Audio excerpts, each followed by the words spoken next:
হাসি পাই।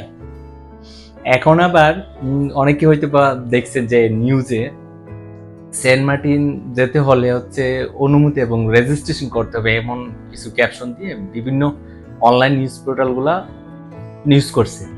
আর এই নিউজগুলো আফসোস লিগগুলা দেখলাম ম্যাক্সিমাম, মানে কমেন্ট সেকশনে যদি আপনি দেখেন তাহলে ওখানে দেখবেন যে আফসোস লিগের প্লাপানগুলা, ছেলে মেয়েগুলা ওরা কমেন্টস করতেছে যে এটা আমেরিকার হাতে দিয়ে দিছি, হয়তো বা তারা ইয়ে গেছে, তাদের অধীনস্থ চলে গেছে ইত্যাদি নানা ধরনের ভিসার মাধ্যমে যেতে হবে ভবিষ্যৎ ইত্যাদি।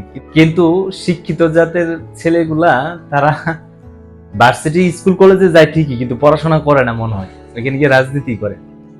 ক্যাপশন দেখেই হলুস্তি লেগে গেছে।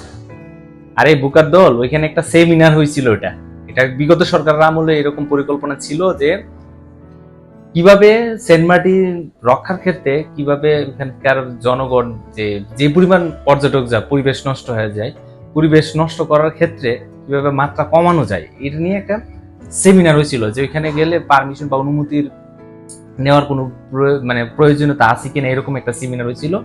যে হেডলাইন ছিল সেমিনারের এরকম দেওয়া ছিল যে ওই সেন্ট মার্টিনে যেতে হলে রেজিস্ট্রেশন বা অনুমতির প্রয়োজন আছে কিনা, এরকম একটা ইয়ে দিয়েছিল। ওটা আপনার একটা সেমিনার ছিল, জাস্ট সেমিনার ছিল।